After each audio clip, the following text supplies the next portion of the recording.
He's a different person now. Why would I turn my back on Mark Robinson now? I will not. The news today certainly doesn't help his campaign, and Republicans have to figure out how we get through the next 47 days and have a victory.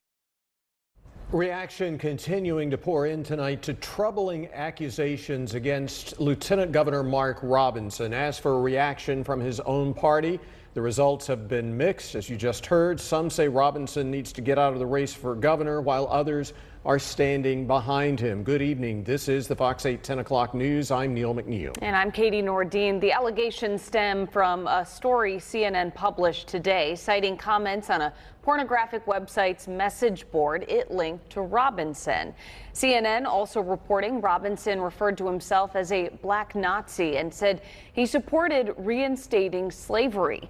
There were also disparaging comments about Dr. Martin Luther King Jr. Some more of these comments, many sexual in nature, are just too inappropriate to repeat on broadcast television.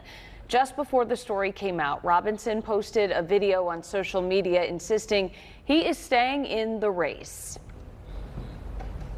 Our opponents are desperate to shift the focus here from the substantive issues and focus on what you are concerned with to salacious tabloid trash. We cannot allow that to happen. In response to the allegations, his opponent, Democrat Attorney General Josh Stein, did release a statement saying North Carolinians already knew Robinson was, quote, unfit to be governor. Well, Fox 8's Justin Lundy joins us now live in the studio after getting more reaction from several members of the GOP. So what are they saying, Justin? Well, a lot of people I spoke with had mixed reactions to Robinson leaving or staying in the race, and I even stopped by his house in Colfax in western Guilford County with the hopes of getting a direct answer from the lieutenant governor. Just a few hours after startling allegations came out against Lieutenant Governor Mark Robinson, I knocked on the front door of his home. You can hear someone bump against the front door, but no one ever answered. So I took my questions to his neighbors. When I spoke with Julie Blunt, she was still processing the bombshell reports. While I was cutting the grass, I was praying for him. Hopefully they're not true, but it sounds like they might be from the evidence they have. Are you going to continue to support Mark Robinson? I'll see what happens. If he stays in, I'll support him. I'll just kind of watch and see what happens. Meanwhile, Rockingham County Republican Party Chairman Diane Parnell says her support for Robinson isn't going anywhere and doesn't believe any of the reported claims. Those Republicans that are asking him to step down, are they doing it for their benefit or for something that they want? Because why? I just don't understand. I trust Mark. I know Mark. I've known him for a number of years, and his wife Yolanda. I believe in them. If there's anybody I believe in, it would be Mark Robinson. And I know you said that you do not want him to step out of the race, but why? Absolutely not. Why would I want? He is our man. He's the one that we chose.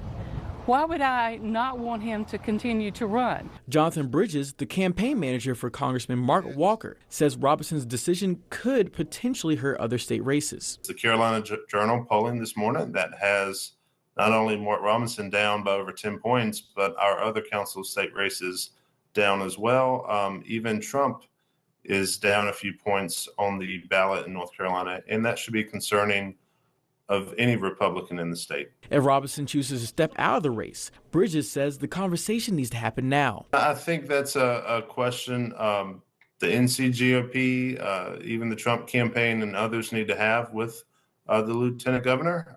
There's clear indication with polling that his campaign certainly isn't helping the ticket. If Robinson were to drop out of the race before midnight, but his name stayed on the ballot, state law says any vote cast for him would instead go to a replacement candidate chosen by the state's executive committee. Neil?